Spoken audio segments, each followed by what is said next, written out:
But you said we would be one and the same. Jimmy started to talk with a voice coming from his abdomen. Cordelia was able to hear too.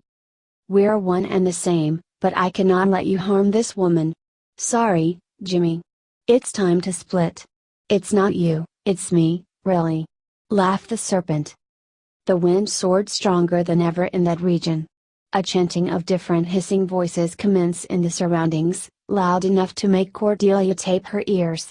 The voices sang in unison. Strange dialect, forgotten eons ago.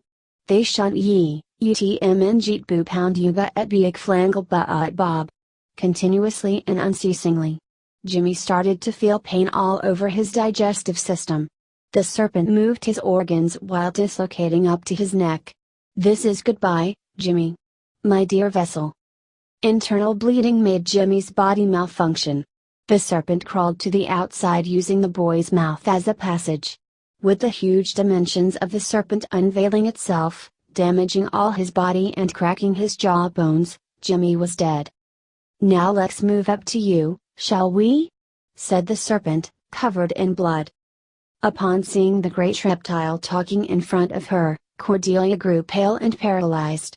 Moments ago she was confused to the point of giving up on her life. She couldn't digest this.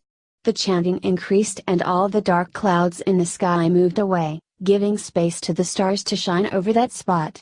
The same spot visited little more than 1 month ago by the teens. The serpent fixed a deep gaze onto her eyes, bounding their minds together. You will say what I want you to say, said the serpent. Cordelia consented, tilting her head up and down. She was now under control, the spell kept her numbed and hypnotized. Approach, deathless one, heed the summons of the flute of your creator, the song of which none of his blood can deny, descend slithering down the rays of the stars from the coils of the dragon. Great serpent, old by years and wise in wisdom, at the beginning of time you gave the gift of knowledge to the race of man, through the embrace of a woman during the forbidden days of her cycle, enter again this female vessel. Render sweet the fruits of her womb. Ye, utm jeet boo pound yuga et biak flangle ba bob. Recited the serpent. Delia repeated.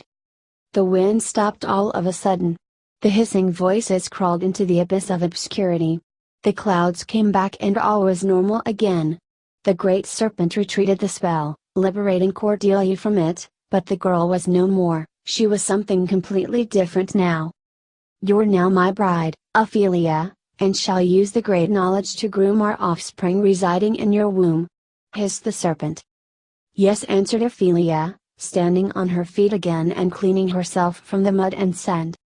The serpent growled, making its way towards Jimmy's body. It's time for us to reunite again, he said, swallowing it whole. Then, the serpent transformed into a man, a tall, strong man resembling adult Jimmy from his dreams. He picked Ophelia in his arms and walked the way out of the park, to never be seen again.